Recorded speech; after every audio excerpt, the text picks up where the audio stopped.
Welcome to Soccer Morning on NASN. Here's your host, Jason Davis. Happy Wednesday, everybody. Welcome into Soccer Morning, North American Soccer Network, NASN.TV. Very excited for today's program. Following up Stu's Day. How do you follow Stu's Day? I don't know that that's really possible. I mean, come on. Everything's going to pale in comparison to the fact that we had Stuart Holden sit in for half an hour yesterday. If you missed that, first of all, what the hell are you doing with your life? Second of all, go find the podcast or preferably watch the video on YouTube. YouTube.com/NASNTV is where you can find all of the Soccer Morning videos. Stu was great. Stu had fun. Stu answered every question we threw at him. Didn't want to make it all about Stu's injuries, but clearly people are sort of interested in how Stuart Holden keeps such an upbeat demeanor, despite the fact he's had setback after setback. I mean, it helps that he's about to marry a beautiful woman, I'm sure, and he's got a very cool dog from what I could tell. But, you know, that's what people want to talk about. So we wish Stuart Holden the best. Thank him again for coming on the show and being such a good sport, because he didn't have to do that. He didn't have to respond to the Twitter campaign. He didn't have to set such a low bar on retweets. Again, thank him for that. And now I guess part of this is Soccer Morning listeners want to bum rush somebody else, right? We need to bum rush somebody else on Twitter. Or did I say that? Whatever. Mike McGee, Herculez Gomez. Can we get Herculez Gomez to sit in for half an hour? That'd be amazing. The triumphant Herculez Gomez after last night's Tijuana defeat of the LA Galaxy in the CONCACAF Champions League, which we will get to. And I will discuss. We've got two more games with MLS and Mexican teams tonight, Sporting Kansas City and Cruz Azul and San Jose and Toluca. We will get to those questions that always pop up when an MLS team fails against the Mexican side. How does MLS compete? What can MLS do? We're going to get to all of that. I may spit some fire on that just a little bit. And I don't normally intend to do that. I don't normally set myself up to get a little ranty. I'm not going to rant. We're going to open it up. We'll have phone calls and the like. We're also going to talk to Tom Marshall, Mexico World Cup. Talk to him about the dichotomy, the differences between the Mexican teams and the MLS teams, which are, again, center stage for this tournament. Before that, in a couple of minutes, and as a matter of fact, Brian Sciaretta from Yanks Abroad, American Soccer Now, New York Times, he'll join us. We're going to talk Julian Green, because that's what you're interested in, U.S. soccer fans. Julian Green has chosen to represent the United States of America. That news broke yesterday. You could not have possibly missed it. And it is a coup, and it's a big deal, and we'll talk to Brian about why it's a big deal. And I'm sure I'll have an opinion or two to share as well. But we're also going to talk to Brian about Steve Cherundolo. Reports this morning, Steve Cherundolo is going to announce his retirement at Hanover, press conference scheduled for today. And we have to celebrate the career of Steve Cherundolo, long-serving U.S. men's national team player, the mayor of Hanover, the man who, if Wikipedia is correct, and I have no reason to doubt it on this point, 370 appearances for Hanover. That's legend stuff. That's amazing. And the man will have a career in soccer when he's done. We'll see what that means. It's troubling, and now you have to cross him off your World Cup possibility list. I think maybe that ship had sailed a little while ago, but we all held out hope that Steve could get healthy, that he could get back on the field. And because of the fullback problems with the United States, you wanted Steve Cherundolo in the mix. He's at least trustworthy. He may not be as spry as he used to be. He's 35 years old, but he has something to offer. And when Timmy Chandler is a disaster, can't get his stuff together, when it's Brad Evans or untested DeAndre Yedlin or whoever else is in the mix, that's why we held out hope that Cherundolo, that he could get healthy. By the way, we're spreading this around on Twitter. This needs to trend somehow. I don't think trending means that much anymore, but this needs to trend somehow. Donkadolo on Twitter. There's your hashtag. D-A-K-E. D-A-N-K-E is how you spell Donka for all you people who are not aware. Probably don't Donkashane the song, at least, right? That's as much German as Americans know. Donkadolo. There you go. I also wanted to take the opportunity here at the start of the show to talk about this scarf I'm wearing. This was sent to us right yesterday at Soccer Morning Studios. We just take it off and hold it up for the viewers. It says, on one side, it says Green Machine with a date, 5/1/13. On the back, it has the logo of the Make-A-Wish Foundation. It says on one end, it says Atticus. Atticus is an 8-year-old cancer patient from Portland. Last year, the Timbers, as part of the Make-A-Wish program put on a game for Atticus and his team, the Green Machine, against some Timbers. 3,000 Timbers Army members showed up to cheer on Atticus and his team. I think Atticus scored 4 goals in the game, traded jerseys with Will Johnson afterwards. There's a great image. There's a video of this, by the way. Go find it if you don't know what I'm talking about. But he traded jerseys with Will Johnson. There's a great image of Will Johnson wearing this tiny 8-year-old's jersey. It's fantastic stuff. This was a gift from Stephen in Portland. He sent along this very nice note. I'm going to go ahead and read it now.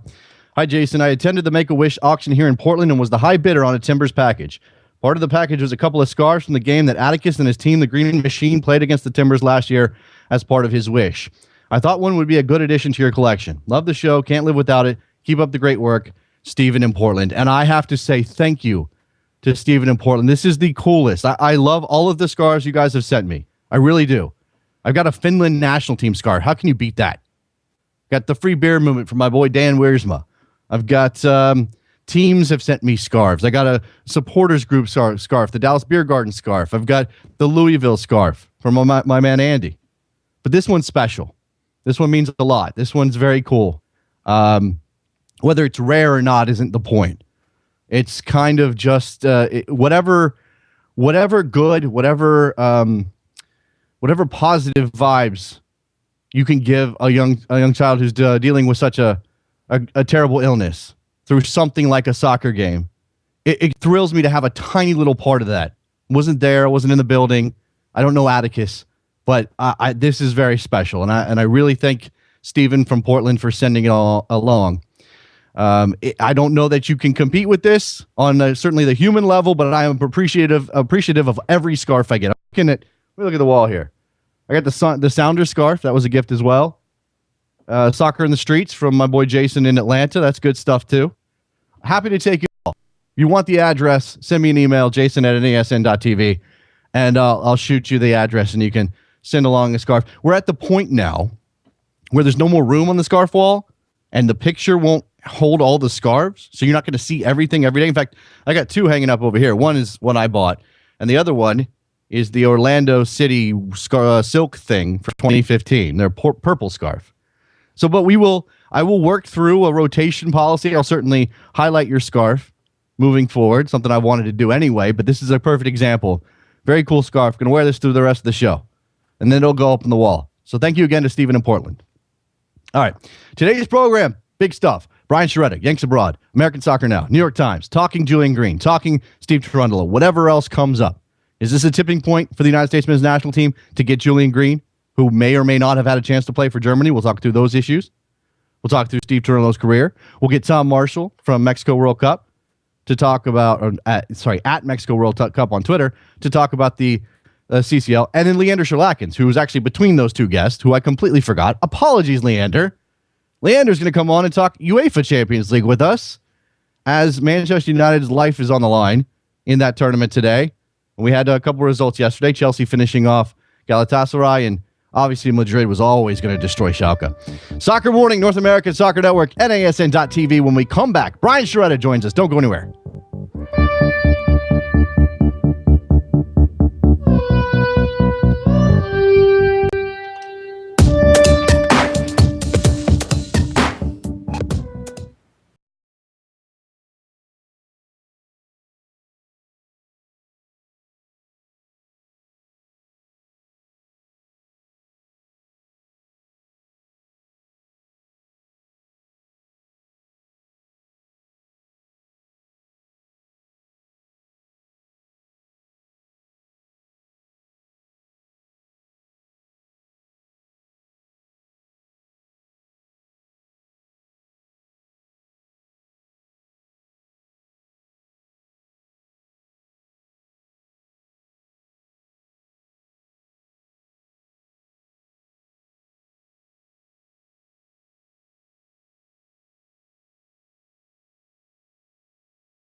Welcome back to Soccer Morning on NASN with Jason Davis.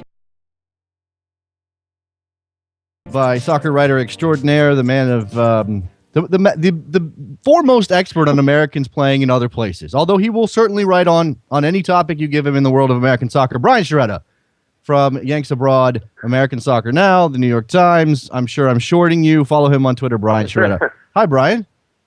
Hey, Jason, how you doing? I'm good. It's an interesting day in the American soccer world, particularly as it relates to players abroad, and this being your area, and you having been one of the guys, as you always are, on top of stories like Julian Green and whether he might play for the United States. Yesterday had to have been an interesting day for you to sort of see that come together that quickly. I just want to say, like, I came into this week thinking it was going to be a slow week, and then look what happens, like all over the place. But yeah, you know, Julian is an interesting guy. I've interviewed him twice now in the past, and I'm not surprised. I saw this one coming. Usually with dual nationals, like, you know, when they're undecided, like, they make a bunch of smaller decisions, and then that's pointing in the right direction, and eventually they announce where they're going, and it's pretty anticlimactic. Like, I mean, Nevin Subotic is the other way. He's right. turning down U.S. call-ups, and he's gone, and then with with all these guys, Aaron Johansson started turning down Iceland's call-ups, and then he chose the U.S. So this was kind of pointing in the way when a guy starts training with the team, and U.S. Soccer put on their full court press on them. It was going to happen. So, I think they're just trying to get the switch done in time for the Mexico game, and let's just see how good this kid is. I mean, Let's say, like, a lot of excitement, but and I've seen him play, but really, you know, a lot of this excitement is built on pure, you know, hype and Sure. you know, and just like and stuff on paper, stuff that people read about, some YouTube clips here and there. And, you know, goal scoring at like fourth level of the German hierarchy, which is where Bayern Munich's U23 team plays. Obviously, it's a great club, but I mean, there's been great American players. There's American players at great clubs before. I mean, like Frank Simic was the reserve team captain for Arsenal when he was 19 years old. So this is not really that new. So it's a question now of the spotlight will be on Julian, and my hope is that it doesn't turn out to be a case where, you know, American fans just hope and overhype a young player into thinking that this guy's going to be like the next, you know, the great savior of American soccer, their first world-class ever player. Right. And that's not fair to a young player to kind of assume that, regardless of what club he's at. You know, I took a little bit of stick on Twitter yesterday in the aftermath of this news because I just wanted to pull people back a little bit. It's not that I'm not excited that he chose to play for the U.S. Any talented player that chooses to play for the U.S., I'm excited about that. And it's not that I don't think he can be great or can be a difference maker for this team or can be a star at wherever he ends up, whether it's Bayern Munich or somewhere else. It's just that we don't have enough evidence as fans to jump out to any conclusions. Now, we can trust the opinion of Jurgen Klinsmann, of Pep Guardiola, of some of the people who have been in charge of Julian Green's development. I trust those people to know what they're doing, and that gets you excited. But let's just not assume that because Julian Green is a Bayern Munich product and because he scores goals like it's going out of style in the fourth division in Germany, he's going to walk into the World Cup team and be a difference maker. That's all I want to say. Well, I agree with that, and I want to one step further. I don't think evidence exists, maybe in like a handful of cases when you're dealing with a guy like Messi. Like, I don't think evidence exists that an 18-year-old player is ever going to have a trajectory that what you think. I mean, it could go either way for any 18-year-old that's not like Messi. You know, it just doesn't happen. I mean, that's the nature of being a young player. That's why, like, Germany doesn't, like, if you don't hear any like moaning or groaning that among German fans that Julian Green has left the program. They don't really care because it's a numbers game. They produce players like Julian Green very easily. Right, and they're loaded. That's the goal for that's the overall health and what the goal for a national team program should be. Right, to be able to produce with regularity, not. Your strength of a program is what you can produce, not what you can recruit. Right. Now, I'm not saying it's not a good thing for Julian Green to be on the program. Of course it is. Now, that being said, I think there's a chance he can make the World Cup team. If he does make the World Cup team, I mean, he's certainly not going to start. You might see some limited minutes here and there. Just about every forward or midfielder plays in the World Cup on the U.S. roster. I think the only exception since 1998 was Brian Ching in 2006. That being said, I think that what American fans I think should be kind of optimistic and excited for, and where I think Julian Green's coming out party is going to be is at the 2016 Olympics if the U.S. team qualifies. Right. That team's looking pretty good. I mean, yes. Now you got like 3 overage players plus Luis Gill, Julian Green, Will Packwood, John Anthony Brooks. That's where these young kids belong, and that's a great step. If you look at 2008, that was always a great step. The Olympics was a great transitional tool to the senior team, but now he's going to be bypassing that. I mean, this guy's eligible for next year's U20 World Cup, so it's like he's extraordinarily young, but to say that he's going to have such a big impact at the World Cup is like it doesn't do anybody any favors. It doesn't do him favors.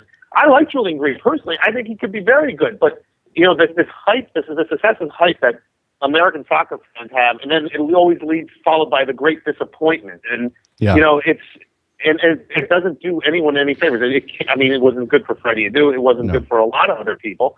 And I just think that it's a familiar pattern. I think American fans the real excitement should be when you can produce these kind of players within your own resources and match. Yes. Then you've made it as a soccer country, because then you lose 1 or 2 little nationals. You don't care. They're coming up down the pipeline.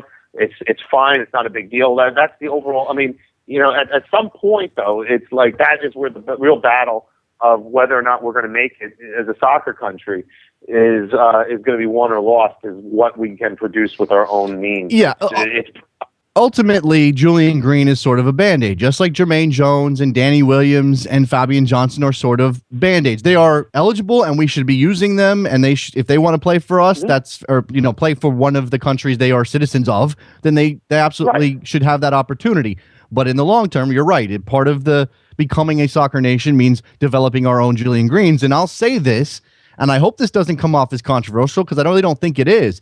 I'm more excited to see Luis Gill in the full senior team and what he'll eventually be than I am for Julian Green right now at this moment. Not because I think that Julian Green will be a worse player than Luis Gill, just because I have the evidence of what Luis Gill can do, and I know that he was developed here, and there's a point of pride there. Well, there is, because it's not that controversial, and I hope people don't understand that we're questioning anyone's patriotism. No. Or you're questioning anyone's love for the country or the effort that they will put forth Aaron Johansson's been a great addition to the U.S. national team. He's fit in like a glove. He loves the team. That's not the point. The point is that the U.S. national team, is also representative. Is not just representing your country, but it's a representative of the soccer program that goes behind that country as well. And look, the coach should always choose the best available team. And if Julian Green's on it, so be it. If it's all German Americans or Norwegian American, Icelandic American, so be it. But at some point though, it is. The term Band-Aid is right. It's you gotta produce. You gotta produce your own. So that's really I don't want to temper the excitement over winning a potential great dual national. I mean, who knows where he's going to be? Maybe potentially he is great, but the question is that when Americans can produce these people with regularity, within their own means, their own line of production, when they can come out of MLS or American development within our own borders, then we're kind of going places. I find it fascinating, and I'm not going to open up this can of worms right now. And yes, he spent a lot of his youth in Germany, but I tend to think of Gideon Zelalem as more of an American soccer product than I would Julian Green. And again, that's not controversial. And, we're not going to get Gideon Zelalem into this team. It's just not going to happen. He's not a citizen. He's going to go play for Germany. That's fine. And that's his choice. And that's great. There should be some pride over that if he goes to Germany or he plays for Germany and plays well and he shows up for Arsenal and becomes a star. It's a murky little world that we're dealing with dual internationals. And that's understandable. Now, let's or like Fagundes or Nagbe, Darlington Nagbe or Diego Fagundes.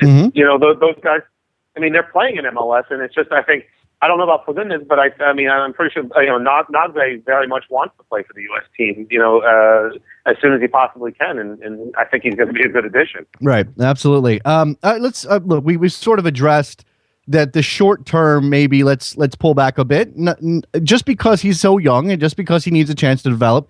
But in the long term, and the Olympics are certainly a goal or something to look forward to, he can be a difference maker. Do you get the sense, I mean, this is pure speculation, we don't know what was said behind the scenes, but do you get the sense that this was if you declare for the U.S., you'll get a World Cup spot, or is it you'll just get to compete for a World Cup spot?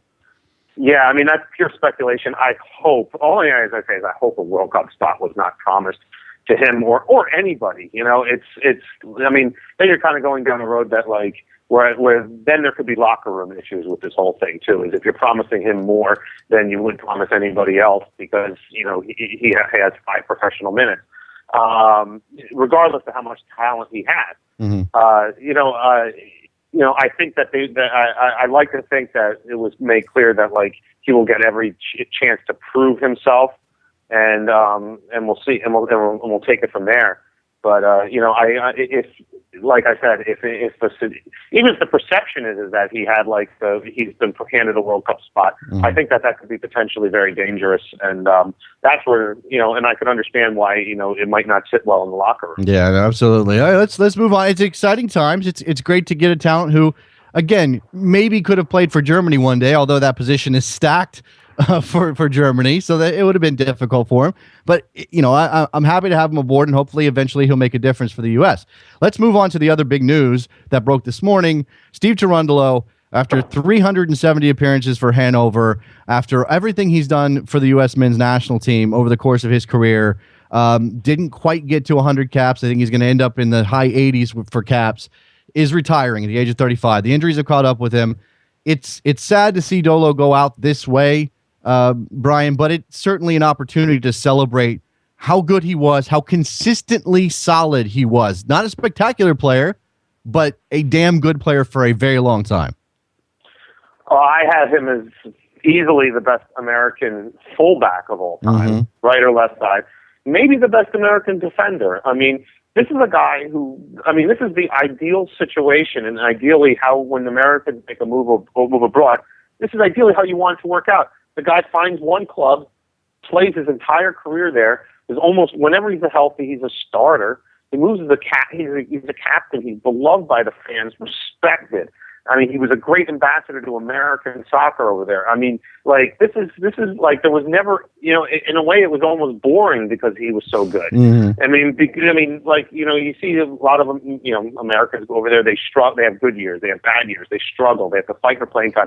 They go to another club, it doesn't work out, and they have to go on loan. I mean, like, there's all kinds of crazy, it never happened with Steve. He just went out there, played, did well. I mean, became a captain of a Bundesliga team. You know, I mean, it's the ideal ultimate case of a success story for an American over abroad so far to date. I mean, he was developed in the United States, but he went over there, learned the language, but he never lost part of his American. Well, the fact that he lived over there, and really only came back to play with the national team. So it was, it's a sad day though that he doesn't get to go out on his own terms, and but at the same point, I thought that he was perhaps the best American player at the 2010 World Cup. I mean, Donovan got the accolades with obviously the dramatic goal, but I thought Cherundolo was just so steady at the right back position, and I thought that if he doesn't get to play, he's not going to get to play another World Cup. But he left with doing some great things for the national team. You know, I don't think there's a better compliment for a defender because, look, you're not going to go score a bunch of goals. You're not going to be instrumental in attack. You're not going to show up on the score sheet that often. But I don't think there's a better compliment for a defender than to say that when you put together your mental lineup, he's the first guy you put in your lineup. You write Steve Cherundolo in pen and you don't change it unless something happens. And you don't worry about it. No, you don't. No. You have no calls. I mean, it was, and I don't really remember any, he had some games better than others, but I don't really remember any, thing where he's like, man, Cherundolo was the weak link today, you know? It's like, and he was like that with Hanover. He was just, he was just so consistently solid, and fans over there respect him so much. I mean, I think he has the record for not the overall number of appearances for Hanover, but I think he has the most Bundesliga appearances for Hanover. And there's these club records to be done by an American who's, is just phenomenal. And I think that it's he's going to be missed. But I hope what's going to be interesting about this press conference today is I want to see if he's going to stay involved with Hanover. I've heard things in the past where maybe they want him to help run their academy, or help get involved with coaching or be in the front office. I mean, whether or not he'll always have an option, I think, within U.S. Soccer, but I want to see what role they give him to Hanover, because I know that they want to keep him involved for a long, long time over there. He's very attached with the club. I would love to see him stay and be a part. I mean, look, you get the nickname, the mayor of Hanover, that clearly indicates that your roots are deep, and he can be not from a selfish standpoint, that he can be a help to American players. But if there are American players that either end up at Hanover or perhaps end up in Germany, can give him a call. Who better to take advice from in adjusting to German culture than Steve Cherundolo? There's not another guy you would want to call because he did it so well, and he did it so sort of effortlessly. It never looked like he struggled there, and that's not the case. I mean, if Landon Donovan had the temperament of Steve Cherundolo, who knows what could have happened? Anyway, so we've got Steve Cherundolo retiring, and we got a couple minutes left here with you, Brian. And Vince on Twitter, I want to get to this, and I know this is a guy you've been watching. I think we've mentioned him before on your appearances. He says, "What do you think of Dwayne Holmes and his potential future as a dual national who may end up playing for the U.S.?" Well, again, a guy who sees a lot of minutes regularly in the championship as a teenager. He's an exciting, attacking player. I got to meet Dwayne. I've interviewed him a bunch of times, but I got to meet him after he traveled up by himself on his own dime to watch the U.S. play Scotland in Glasgow back in November. And I got to meet him there, and it was nice. And his heart is with the United States. He's a dual, but I think really now you're looking at a player who is ideal for the Olympic team in 2016. I mean, I think he's one of these guys getting a lot of professional minutes, more than say a guy like Paul Arriola. I think you definitely put him in the mix as an attacking player for the Olympics. Obviously, things can change. We're dealing with young players. We see, the trajectory of young players is all over the place. So that's why, who knows what's going to be like in 2 years. But I think Dwayne Holmes is a guy that I think American fans can get legitimately excited about for the Olympics. Last thing here, you had mentioned this right before we came on the air, and today with Dolo's retirement, we've crossed him off the list of potential right backs to the World Cup. Not that we were really confident, but we're holding out hope. So cross him off. Another name we can cross off is Timothy Chandler, who's done for the season in the Bundesliga. Very little chance he's healthy in time for the World Cup, and very little chance at this point that Klinsmann would call him in anyway. Yeah, I mean, he's been out of the national team for 14 months. He was playing very well right after the winter break in Germany. So and I think he would have been part of the team that took on the Ukraine if he was healthy. But this, I think, the injury is a little more serious than they want, and this is not good because you know how he plays. He's athleticism and speed and being able to burst up and down that right side is everything to him. So if he's struggling with knee injuries right now, I think it's holding out hope that a guy can get healthy just in time for the World Cup has never really worked out well for the U.S. I mean, John O'Brien, Stuart Holden, Charlie Davies, it's never been a good thing. And, it's best just to kind of at some point move on and just say we'll see him next cycle if he continues to get back into the fold. Oh, there you go. Brian Sciaretta from Yanks Abroad doing work. Go check him out. Brian Sciaretta on Twitter. Links to all of his good stuff. Thank you as always for your time, Brian. Appreciate it, man. Thanks, Jason. Take care. All right, let's take a break. When we come back, Leander Schlackens from Fox will join us. We'll talk continental competition, UEFA Champions League, Soccer Morning, North American Soccer Network, NASN.TV.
Welcome back to Soccer Morning on NASN with Jason Davis. On the phone, joining me now, Leander Schelekens from Fox, here to talk some Champions League. We may meander into some other subjects as well, as Leander is a knowledgeable individual on many subjects. Hi, Leander.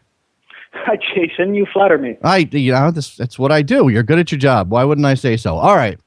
Let's talk some Champions League. Let's talk about, I guess we can talk about yesterday's results. Neither one of them. I mean, I'm watching the Chelsea Galatasaray game, Leander. Chelsea scores in, I don't remember. It was so early that it barely even registered for me. And I just wanted some drama out of that game because I knew there wasn't going to be any drama in Madrid-Schalke. And we never really got it. Galatasaray didn't really have an opportunity to show up and challenge Chelsea. So I guess, this is the way we expected it to go. Yeah, that fourth-minute goal by Samuel Eto'o really was a killer for the game. And as you would expect for that game, it was really it came down to sort of a tactical battle between Mancini and Mourinho, and it was unlikely that I think Mancini was going to win that for a second consecutive game after he kind of outfoxed Mourinho in the second half of the first leg. But once a Mourinho side goes ahead in a game that's that important, they have their methods and they have their ways of making sure they can serve that and they don't put it in peril. And this time around, which was nice to see, they did it by holding the ball and to continue attacking, because I think they knew that was the best way to unsettle Galatasaray, to keep prodding and to keep having Eden Hazard and Oscar running at their defense and just disturbing their entire setup. And you're right, Galatasaray never really got into the game, never really had a shot. And the storyline coming into it was obviously the return of Didier Drogba to Stamford Bridge, a place he had called home and done so many amazing things in. And, you think that moment was too big for Drogba, or is that a function of Galatasaray not being effective as a team? It might be a bit of both. I don't know necessarily that Drogba slumped to the occasion or anything, but the guy just turned 36. Right. And I think the difference between a 36-year-old and a 26-year-old is, even if the physical tools are still there, the number of transcendent games is just going to be a lot less frequent. Just as a young player is not as reliable as a more experienced player, an older player is just not going to have that as many of those games in which he makes a real difference as he did when he was younger. So it's sort of to be expected that not every single game he plays right now, he's going to be the DJ Drogba of 2, 3, 4 years ago, where he can decide a game in a moment.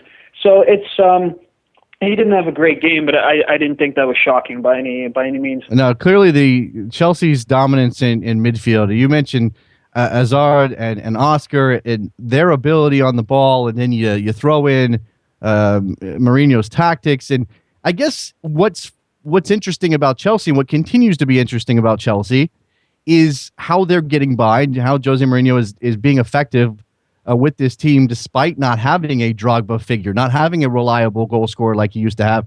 Eto's fine, and I guess Torres is what he is at this point, and neither one of those guys necessarily scare you in front of net.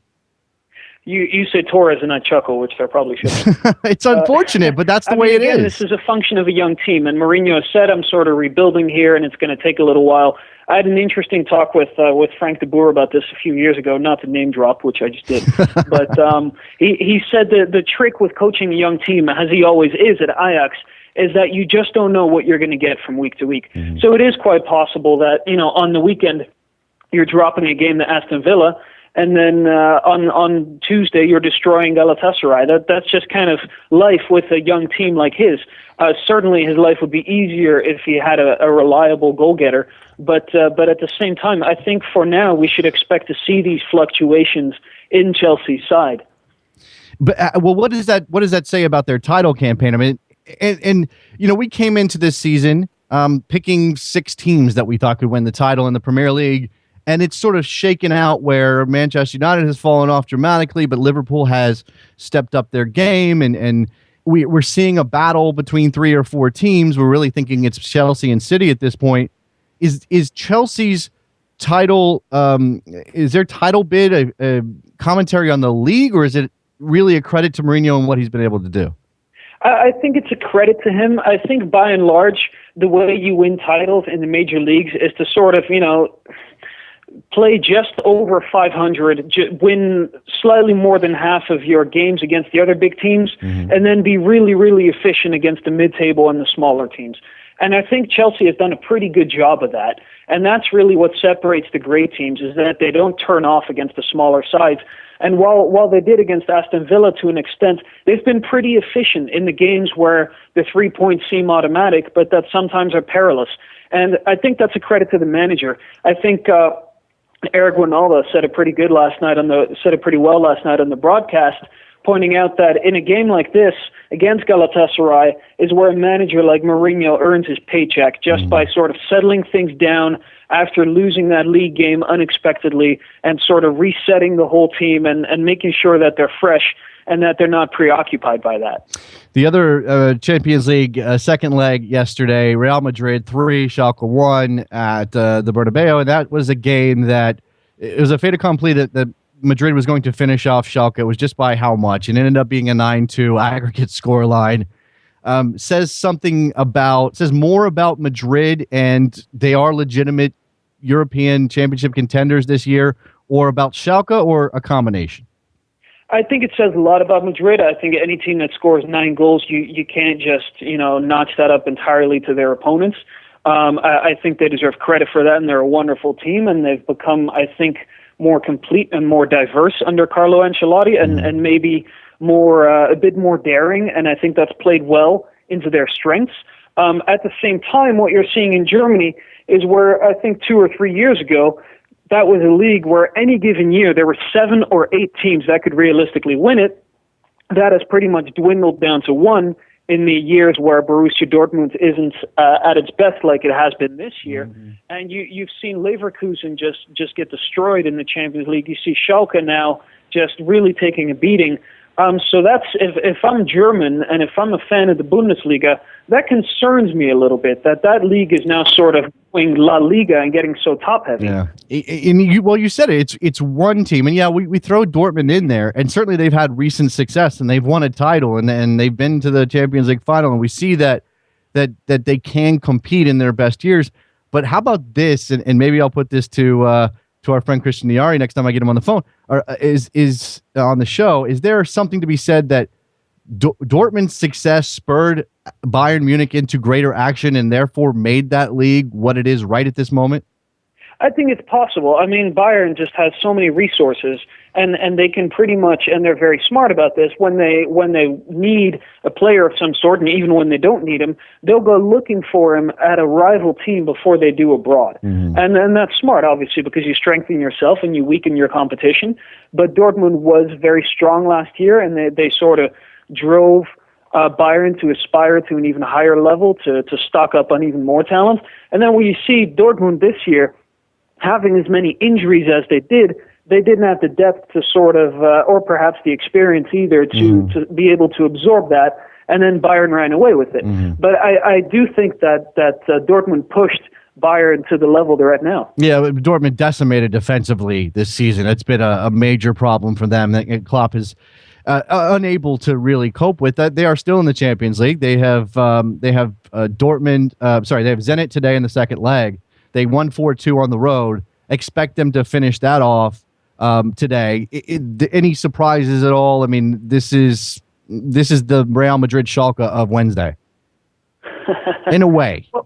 Well, Zenit isn't a bad team. I don't expect it to be a walkover, and I sort of surprised it after Dortmund obviously took the very quick 2-0 lead against Zenit in the first leg with the Mkhitaryan goal in the 4th minute and then the Marco Reus goal in the 5th.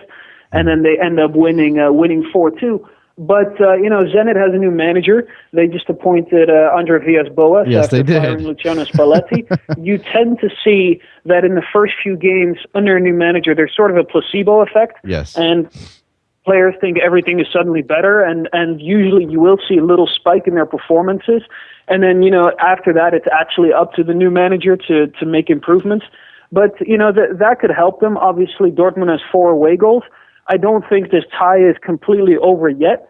I think Zenit has an awful lot to do, but it'll be interesting to see how they react to Villas-Boas and how how that affects this tie. I just can't imagine it in that building with that crowd, the yellow wall, and everything that Dortmund brings. Whether they are struggling to compete with Bayern or not, they're still one of the class teams of Europe. I hope for some drama out of that game. And speaking of, and I'm going to connect Jurgen Klopp, because I had a conversation yesterday with the Manchester United writer, Musa Okwonga, who pondered the possibility of Jurgen Klopp taking over at United. And the other game today in the Champions League is Manchester United trying to turn over a 2-goal deficit against Olympiacos at Old Trafford. And all of the talk, Leander, is that David Moyes is coaching for his job. Go ahead. That is the talk. I don't know if these are facts. It's hard to say. They did give him a 6-year contract, which obviously is a big statement. At the same time, I don't think if they are convinced that he needs to go and that they need to go in another direction, that would be an impediment to actually firing him. Mm-hmm. I mean, that club has enough money to buy out that contract. So it's really hard to say, and this is entirely conjecture and speculation. But I mean, it has to get to a point where I think United's directors can't just write off every single loss anymore for the sake of looking at the bigger picture, because that picture is getting pretty cloudy right now. Mm-hmm. And so, I mean, if they don't get through this round, this season that's already a terrible season will have been a complete and total failure. Well, you can see that this game as the point where they're going to make a decision, only because it comes in the aftermath of that disastrous performance against Liverpool at home.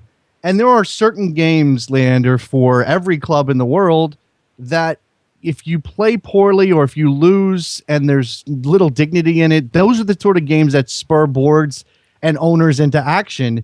And for Manchester United, that might be the Liverpool game. It could, but United has always been different in this regard. And we know that Sir Alex Ferguson, it took years before he won anything. And yes, that's a false equivalency because he inherited a team that had just ended 12th or something. He didn't inherit a champion, certainly, and he had a lot of building to do. But what Ferguson always says is what made him who he is that he knew that if he lost 3 games in a row, he wasn't going to get fired. And that strategy and that patience has served United really well over the years.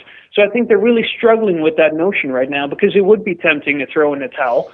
But they also know that what's made them the club that they are is, not making rash decisions in situations just such as these. Yeah, the United exceptionalism, which in effect is a very basic conservatism, which is part of the fact that Ferguson was there for so long and there wasn't a need. And as you said, at some points, maybe first, second year could have been fired, wasn't, and it worked out. I guess that you have to wonder if this is a different era, that those rules don't apply anymore, or that approach can't work anymore. And as I said, there are certainly attractive options. Whatever United does, and maybe they hold on to Moyes through the end of the campaign, or maybe if they lose this game or they can't overturn this deficit against Olympiacos, they fire him and give a caretaker the job. But Jurgen Klopp is out there. Is that even possible? Can you conceive of Jurgen Klopp leaving Dortmund and going to United? Well, I'm not entirely convinced that Klopp is sort of the careerist type who's going to hunger after the biggest jobs. I mean, as he famously put it, I'm at a club that's among the top of the world, and that's number 2 in Europe, or last season it was. Why should I leave? He when Shinji Kagawa left for Manchester United, and when he saw him again, he said something to the effect of, you idiot, why did you go? Now you're sitting on the bench. You could have been playing for us. So I don't think he's someone who's necessarily infatuated with the big club names. Okay. And he might be the sort of personality who's happy enough where he is, and he's not going to throw that away. That's very possible, and he certainly has exhibited incredible loyalty to Dortmund. You just imagine, and again, he doesn't seem like the careerist guy, but you can imagine him getting frustrated. And I know they were right there last season, and maybe it comes back around. But you can imagine him getting frustrated with the way things are working in Germany right now, and the fact that Bayern Munich has charged out so far ahead. Again, injuries are a major factor for Dortmund, and maybe that keeps Klopp there. The other name that's being connected with United, of course, is Louis van Gaal. Yes. What do you make of that one? I'm not so convinced on that one. I mean, especially because United right now is very much a veteran side.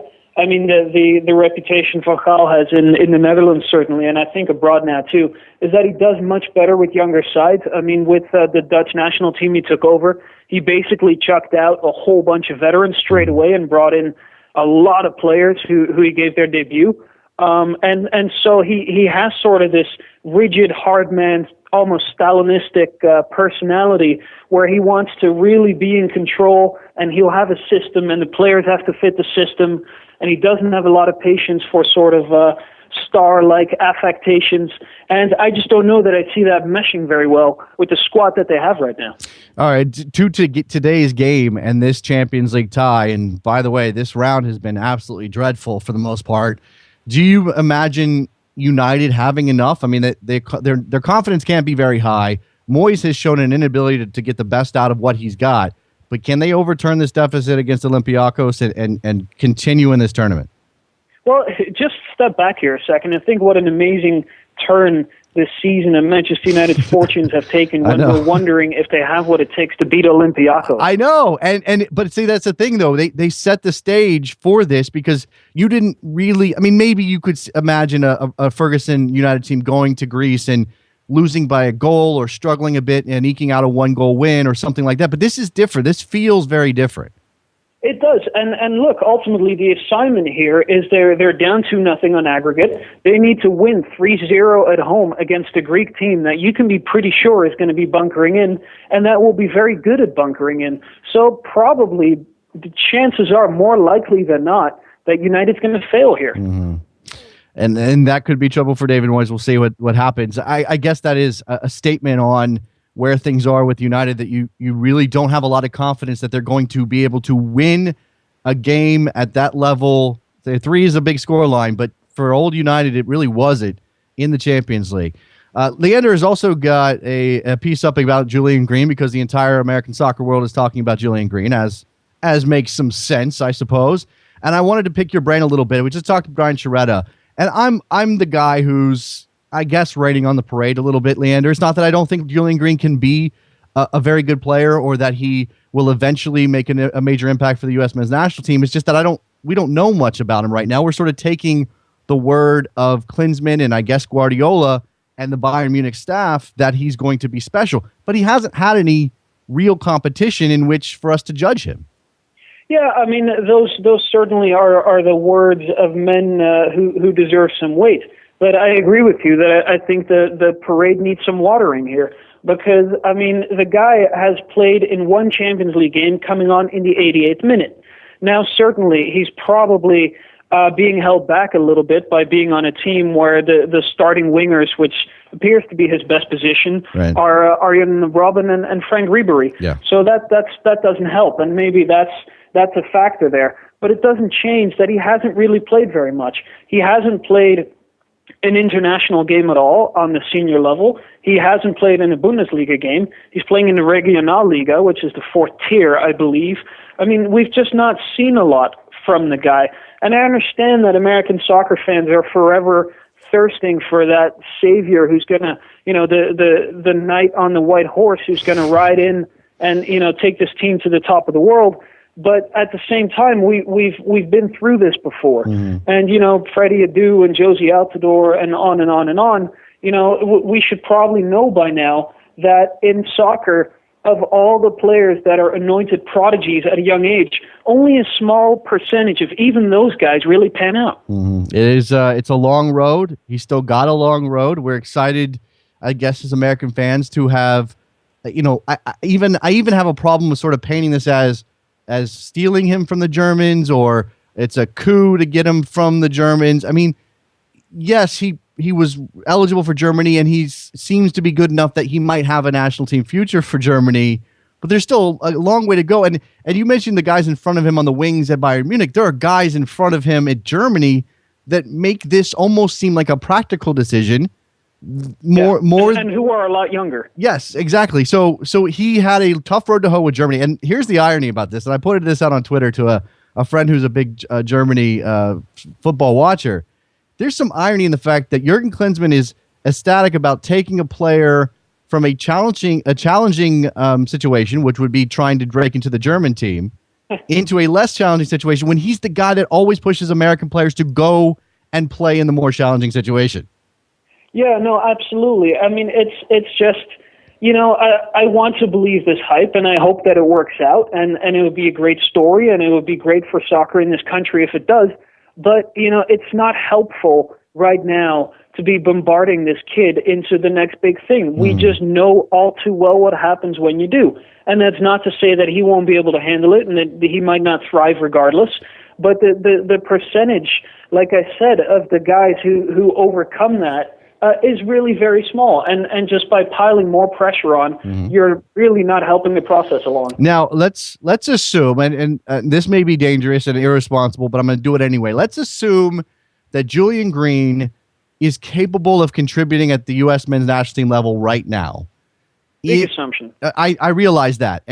But at the same time, I was bombarded by people yesterday on Twitter, Leander, who said, I'd take Julian Green over Brek Shea. I realize Brek Shea's having a rough go. I realize Brek Shea hasn't displayed a whole lot in England to this point. I realize Brek Shea is flipping people off or flashing the V or whatever he's doing. I still know more about Brek Shea, and I still know what he can bring than I do about Julian Green, which would continue to lean me towards, if I had to, I might take Brek Shea. Well, it just kind of depends when you put your World Cup roster together, how much risk you're willing to take, and how much, if you're willing to sort of go out on a limb with the guy and think, well, he's unproven, but maybe he can provide some late energy. You kind of know what Brek Shea's going to get you. You also know that in about half of the games he plays, he'll be completely invisible. True. But in the other half, he might sort of have a flash or a moment of brilliance here or there that could make a difference. What it comes down to is wondering, as a U.S. national team, can you afford to take a flyer on the spot on your roster? And Brian Chiaretto outlined it. He said, since 98, there's only been one forward taken to a World Cup who hasn't appeared in at least one game, and that was Brian Ching. And I know people will say, well, at the end of your roster, 21, 22, 23, those guys don't play anyway. What's the harm of giving Julian Green a spot? I just don't like giving away that spot and sort of ignoring any contingency if you don't think he's ready. I mean, if he's ready, that's a different decision. But just because you haven't used those spots in the past doesn't mean you might not need them this time. No, that's exactly right. And it's going to be a draining tournament, and the draw is very, very hard.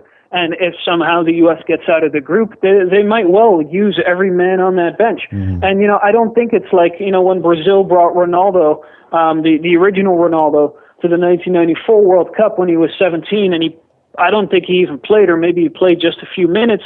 It was kind of like an experience thing and a building forward thing. But I don't know that the U.S. program is at the point where, they can be offering guys internships at the World Cup. What do you think? More Theo Walcott maybe then?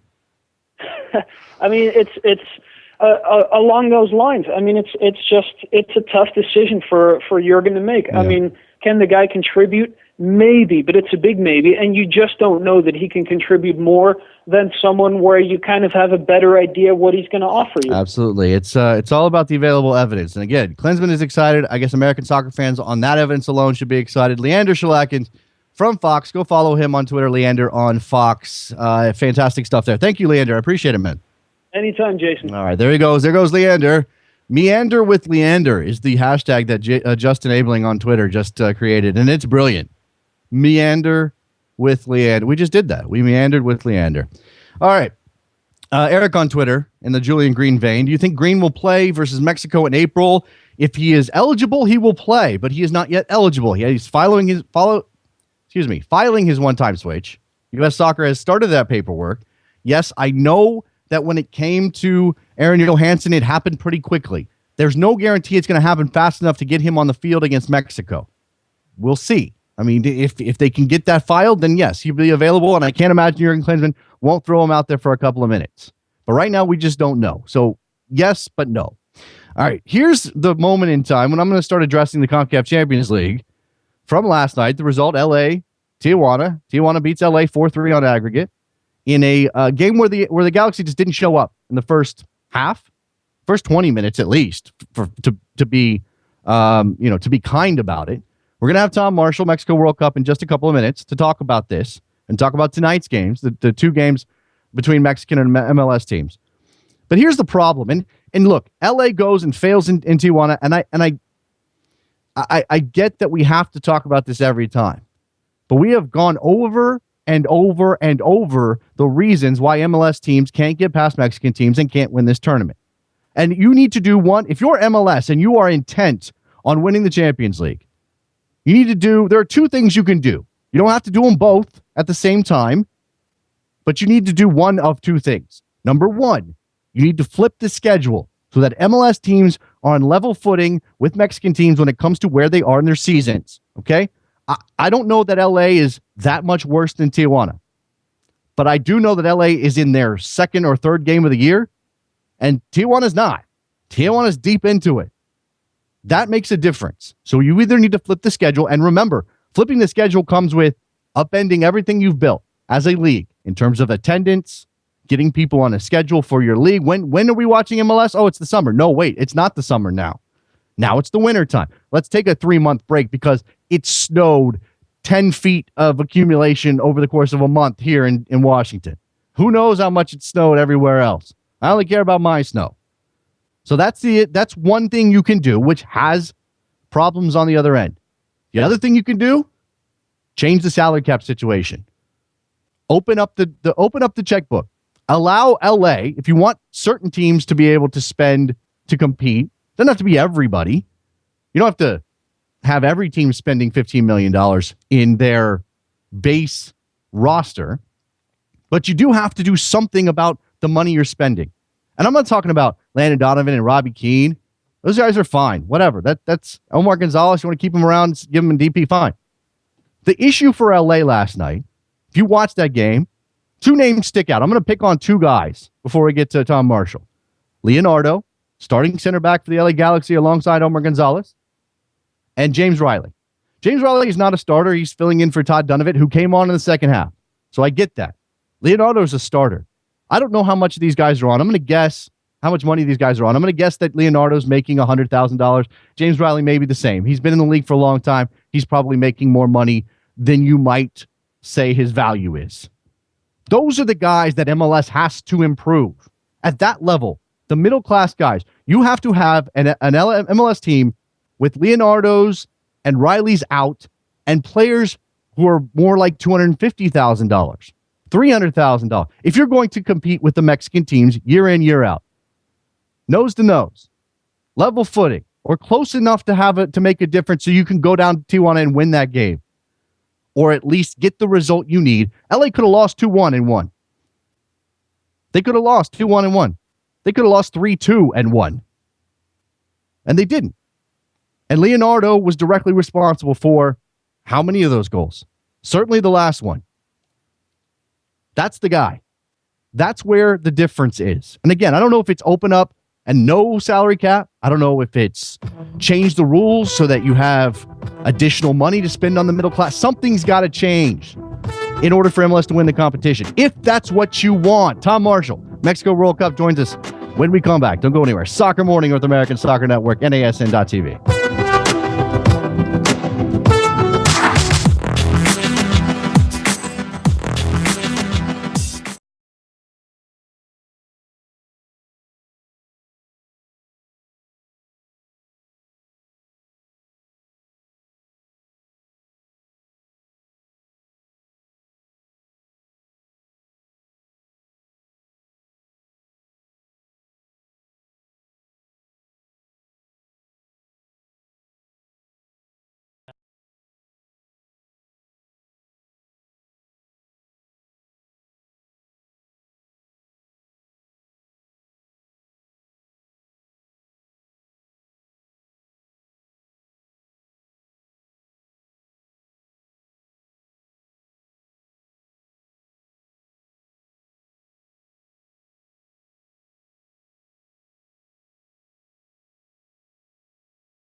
Welcome back to Soccer Morning on NASN with Jason Davis. Back on Soccer Morning, joined now via Skype by our friend Tom Marshall. He is Mexico World Cup on Twitter.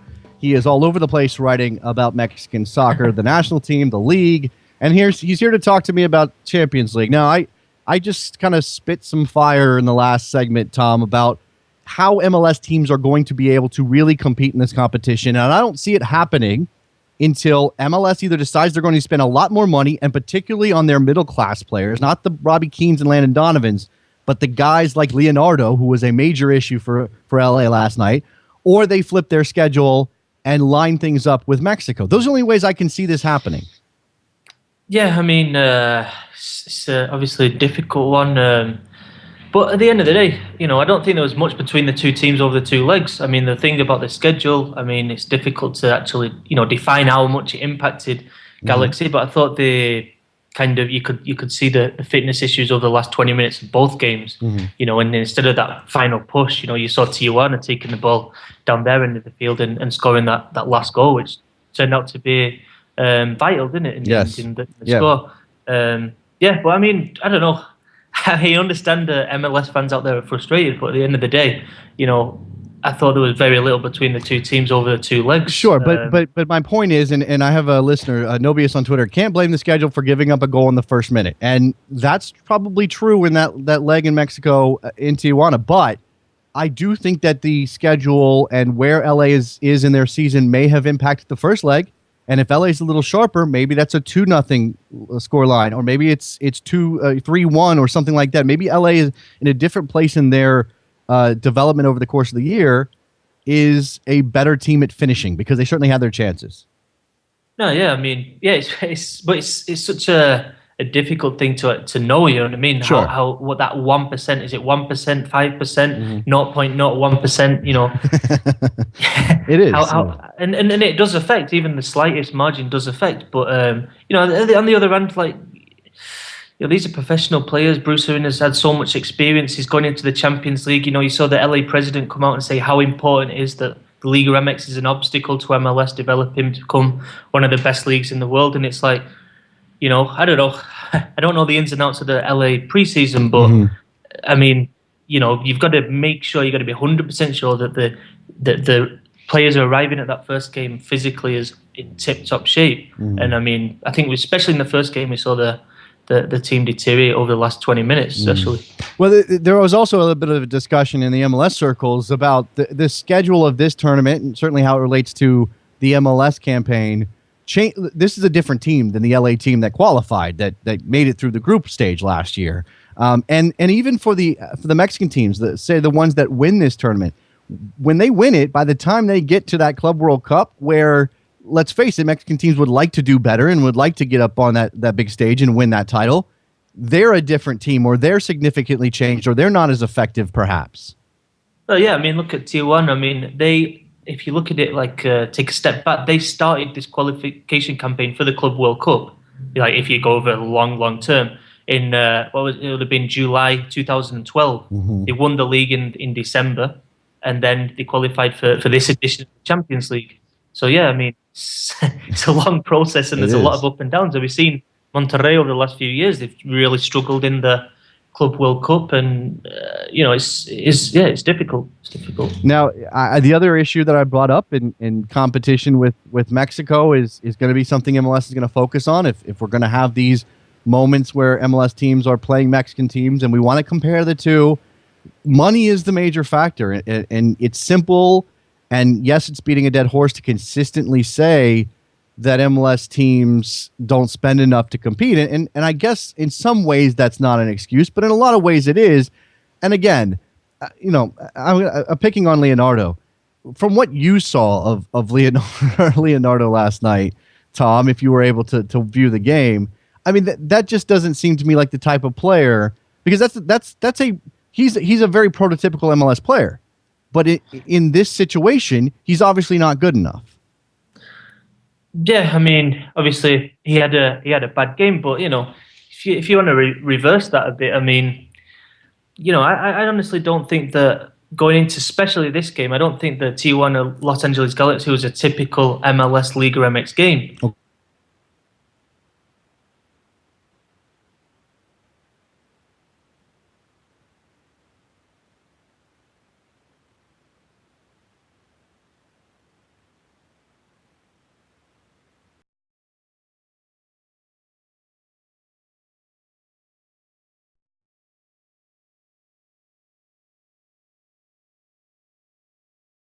Not still on the air. What's happening?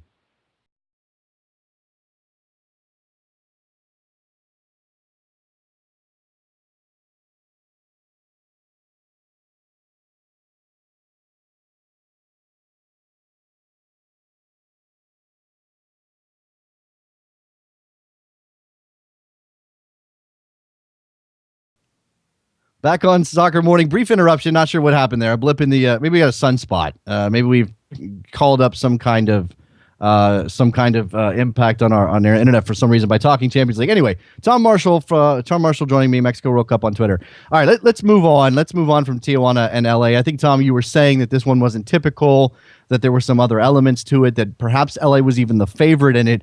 I honestly never felt that way, but I can see why that would be the perception. In the end, no. Just imagine you work within Club Tijuana. You've been in Tijuana. You know when that club formed in 2007, the same year that Beckham signed. You know, like Los Angeles Galaxy, the flagship MLS club. You go outside of North America, and people will know Galaxy more than any other MLS club. So you can imagine from a Tijuana point of view, you know, you've got Robbie Keane, Landon Donovan coming, two figures known throughout the world. You know, you can imagine that they were, you know, I think that victory was absolutely massive for them in terms of how far they've come as a club. They got up for it, is what you're saying, and that leads us into the other two quarterfinal matchups between MLS and Mexican teams.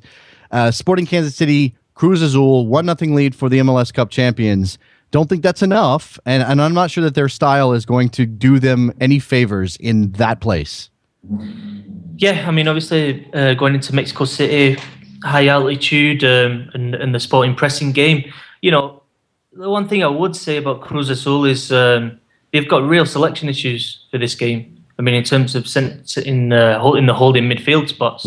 So, you know, Alejandro Castro's out, Arraro Torrado's been injured for quite a while, and Xavi Baez is cup tied. So the first three kind of defending holding midfield players are all out. So honestly, no idea. I don't know the Cruz Azul squad well enough in enough depth to know who's going to play. I assume one of the younger players or a defender is going to step up. But you know, I think it's an area that Sporting can definitely take advantage of. Now, I believe Sporting will be without. I want to say without Matt Besler. That might be wrong. I know Aurelien Collin comes back, so that's certainly a good sign for Sporting Kansas City. He'll be available for this game. Again, you know, they're just based on history, Tom. It's hard for us to imagine Sporting Kansas City winning this game in any sort of emphatic fashion. But I suppose that if you're going to talk about Cruz Azul and their selection issues, and certainly in midfield where Sporting can gain an advantage, then maybe we can imagine them squeezing out a 1-0 win or maybe 1-1 and winning it that way. Yeah, I mean, should be more confident. It's that MLS champion. I mean, the reaction, yes. History, Tom. History. There's no good history here. I'm sorry. No, but I honestly think sometimes with MLS and the conversation around MLS is like, look at what the U.S. national team have done. You know, they've turned the tables there, and I think that MLS has got to get over this thing. Oh, we're going to Mexico. It's going to be so difficult. At the end of the day, it's a great opportunity to go and show themselves. And, you know, honestly, the reaction down in Mexico, and we saw Luis Fernando Tena, the Cruz Azul coach, after the first leg against Sporting, I mean, very impressive. I mean, really, I think people were taken aback, those who don't watch MLS regularly, taken aback by Sporting's style of play. And at the end of the day, you take a 1-0 lead to an away game in a continental competition where away goals count. That's a great result. Yes, you know? Yes. They could have done better, and that was part of my concern after the first leg. Is that in all of these cases, certainly the two teams that won their home leg, LA and Sporting, neither one of them got that extra goal, which would have been a cushion and certainly would have changed what happened in Tijuana, or could have, and may end up making the difference for Sporting against Cruz Azul. The other matchup tonight is San Jose traveling to Toluca, 1-1 scoreline in that tie. You know, that score line is not an advantage for the American side, clearly, and they need to figure out how to score an away goal if they're going to win this thing. Yeah, no, definitely. I think that's the big factor is the away goal for Toluca. Toluca's also the highest Liga MX ground stadium in the country, so you know it's the altitude hits harder there than anywhere else. Right. So yeah, really difficult task for San Jose. I mean, you know, the message coming out of the Toluca camp is they're confident that the altitude and the climate and playing at home will give them the significant advantage. The other thing they're saying that they're worried. They seem generally worried about San Jose kind of playing more of a long ball game, pumping the ball in the box, and they've been practicing defending set pieces and adamant they're not going to give away free kicks. That's good. If an MLS team is having that sort of impact in this tournament, that's a positive. I'm going to take that as a positive sign, Tom, because part of the talking points coming into the first legs were certainly with Cruz Azul and I believe with Toluca as well was sort of, well, we didn't really scout anybody. We didn't really pay attention to what the MLS teams are doing. Again, you mentioned Cruz Azul being surprised by Sporting style is sort of mind-blowing for American fans because, hey, that's the MLS Cup champion. But it speaks to the difficulty MLS teams have had gaining respect in this competition. And I'm not going to be sated by respect, by gaining a bit of respect now that LA's out and with 2 difficult games coming up. But it will be, it does represent progress on some level. Yeah, I mean, it's difficult. I mean, I'm not going to be a, cheerleader for Mexican football, but they have won the last 8 tournaments in this competition. And I think from the wider point of view of the CONCACAF Champions League, I honestly think it's really important that MLS teams, Central American teams and Caribbean teams start to come to Mexico and win. I think even from a Mexican point of view, I think to really get the competition on that next level, it's what's required, and I mean, it's a difficult one. But you will not be picking either MLS side in these matchups tonight, will you? Because I'm not. Honestly, Sporting, I don't know. You're intrigued. You're intrigued. Chance, honestly, you're intrigued by Sporting. I get that. I think that that's understandable. And as the defending champion, you would think that they would have a decent shot. I think they will be competitive for a large portion of that game. I certainly don't see Sporting coming out and conceding in the first minute the way LA did in Tijuana last night. But I do think ultimately Cruz Azul is going to come out on top. Although, again, Sporting can lose 2-1 if they can get a goal and win the tie and move on, and that would be progress. Yeah, I'll give him every shot. I mean, I think if they can get that goal, Cruz Azul aren't a team that usually batter teams 3-4-0. We saw at the weekend against Tijuana, they went 1-0 down, and they, 2 goals from outside the box from Marco Fabian gave him the victory. They're not a team that's creating chance after chance, So I think that, given that if Sporting can get a goal and they play with intelligence, then I think there's no reason why they can't get a result there. Now let's move on from the Champions League and talk a bit about some happenings down in Mexico. There's been a troubling trend in Mexican soccer, and yes, from the outside it looks like it's probably a bigger problem than it actually is, Tom, and certainly it's isolated incidents, but we've talked about Querétaro and their problems with paying players and their owner being investigated with his federal contracts. A very high profile and sort of went viral photo is out there now with a second division Mexican club, which I think matters that we point out that this is not a Liga MX team with bags on their heads because they haven't been paid. Is there really a problem across multiple teams, or is this, again, isolated incidents, these 2 clubs? No, this is widespread. I mean, there's 4 teams that have publicly come out. So there's now, players from Chiapas and Puebla have both publicly protested. You got the Celaya players. I mean, Celaya, it's not in the first division, but is a historic club in Mexico. It's worth pointing that out. And then obviously Querétaro, the problems. I mean, it's a big problem. We talk about the CONCACAF Champions League and the positives there for Mexico. And then you look at this problem, and this is serious. I mean, this points to the dark side of the Mexican game. The way the Liga MX and the Mexican Federation are dealing with, they just basically, they've not come out and made any positive statement on how they're going to do that. They've not even said, we're going to check the owners better when people take over clubs. It's just, they've just kind of said absolutely nothing, basically. And no, it's worrying. I mean, I don't know.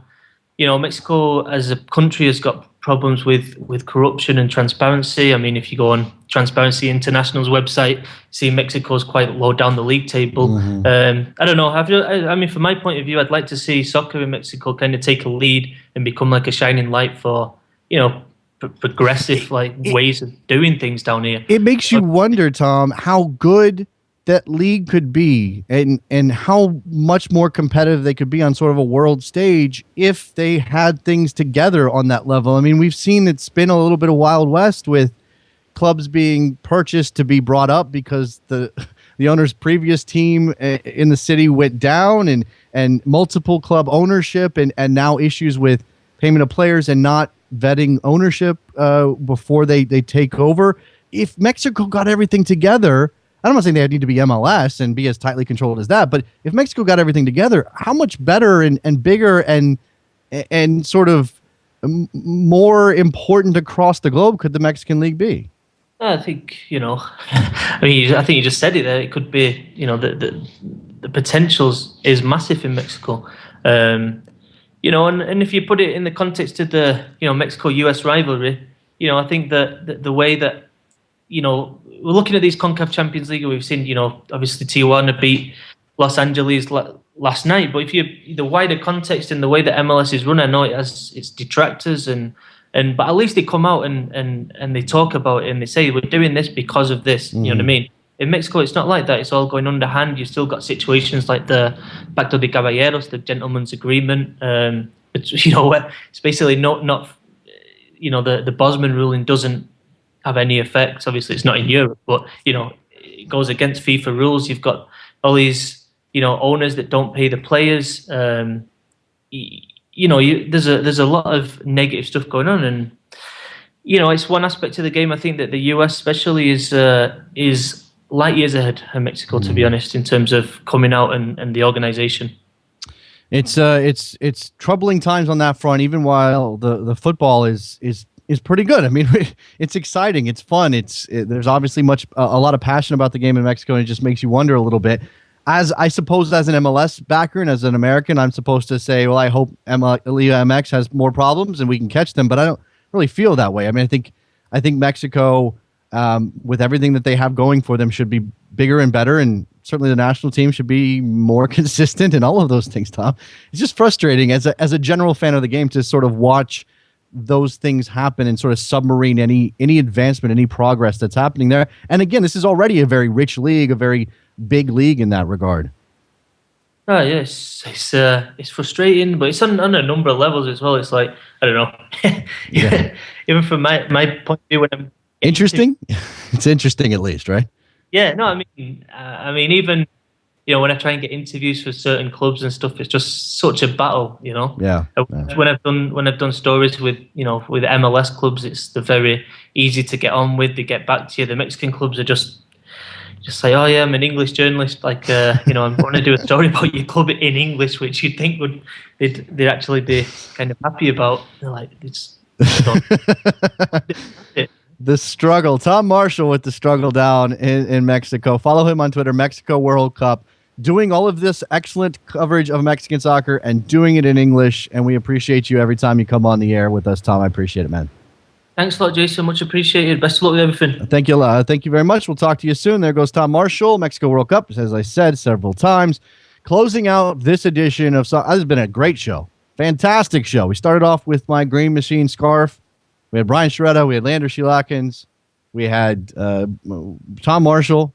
We covered several different areas. I got to rant a little bit about the Champions League, the CONCACAF version. I'm hoping for give me some drama today, right? Dortmund with 4 away goals. Don't expect much drama there. Olympiacos and United, I want some drama out of that, and I guess that what that means is I need United to score. I need United to score 1, and then spend the next 75 minutes just battering Olympiacos, who you have to imagine is going to bunker. They have to, right? Saw this story a couple days ago. I wanted to share it. Very interesting. This is entertainment news. The entertainment segment on Soccer Morning. Can we start an entertainment segment? Can we get an entertainment reporter? Somebody to come on and talk about all the entertainment, hot gossip. TMZ for sports, but for soccer no, we're not doing that. But here is some entertainment news. Soccer fans will get a chance to continue the fun after the 2014 World Cup ends when El Matador, the second original TV series to air on Robert Rodriguez's new TV network, El Rey, which I'm not aware of and I don't know where that is. TMZ FC. That's funny, actually. Premieres this summer. Antonio Matador Bravo is a famous soccer player who, besides scoring goals and smiling for the paparazzi, leads a double life. Turns out he is also a CIA undercover agent who takes advantage of his playboy lifestyle and contacts with powerful people to carry out dangerous missions. In the leading role of this Latino James Bond series is Texan actor Gabriel Luna, alongside Aussie co-star Nikki Whelan.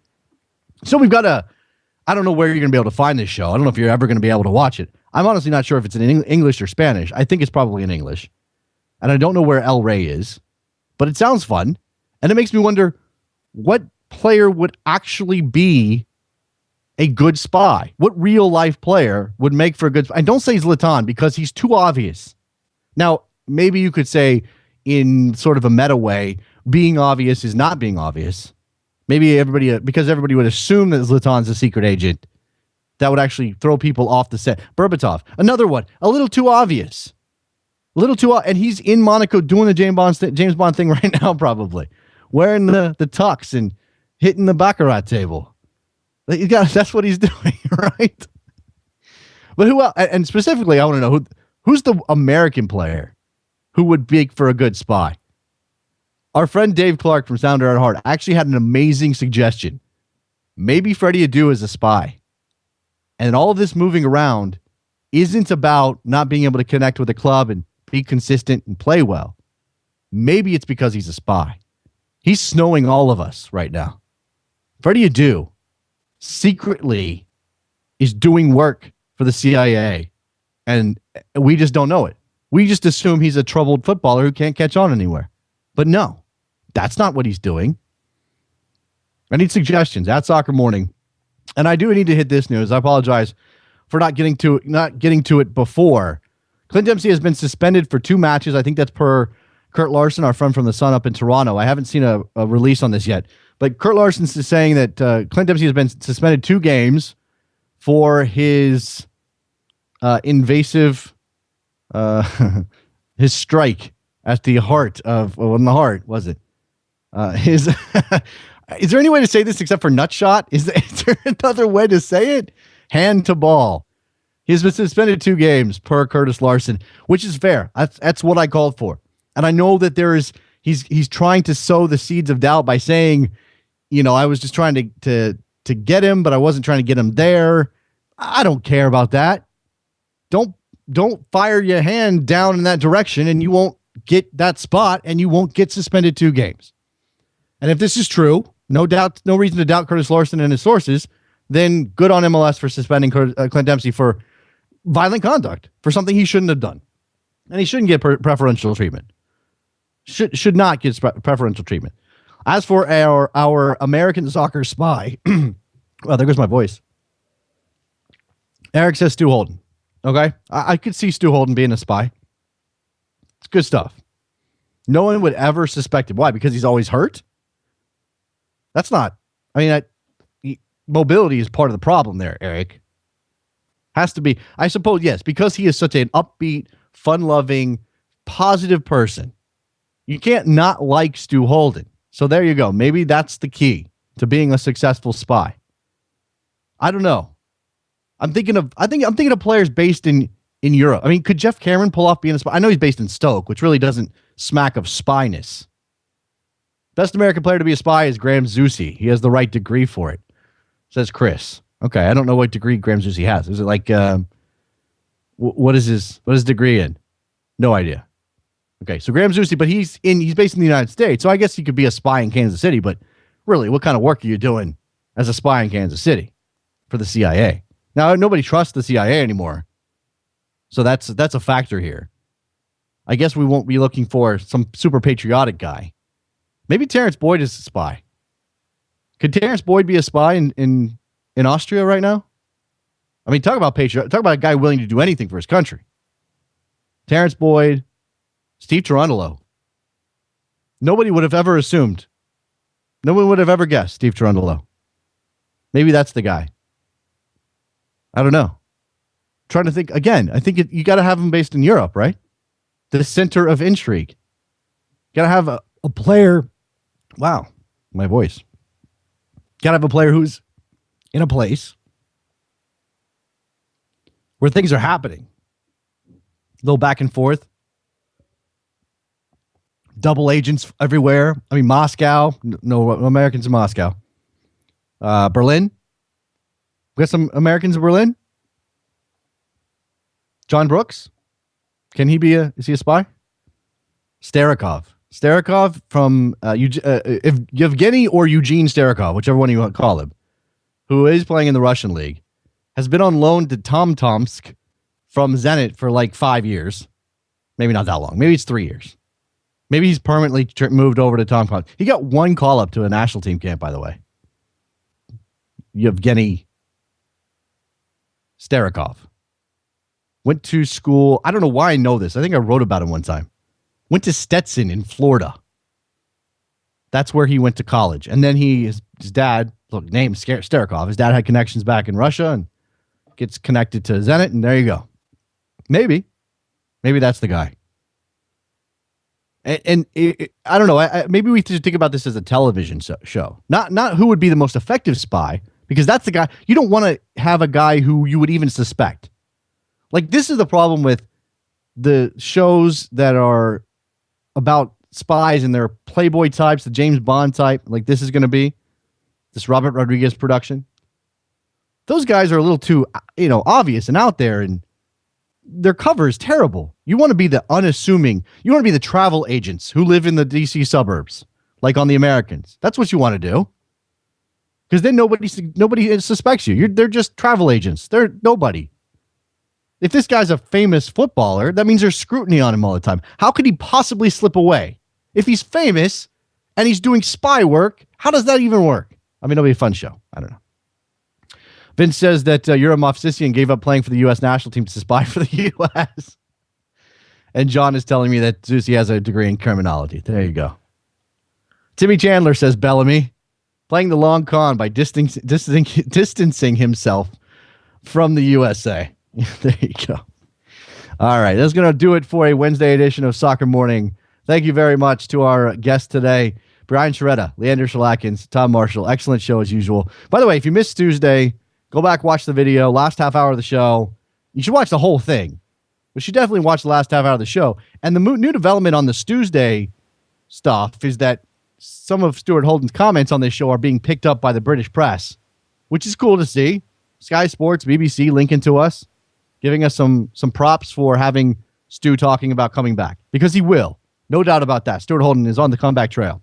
All right, guys. Go to iTunes, ratings and review. Help us out a lot. You can send me email, jason@nasn.tv or show@soccermorning.com. Follow the show on Twitter. Soccer Morning. Me, I'm Davis JSN. There you go. See you later. Bye.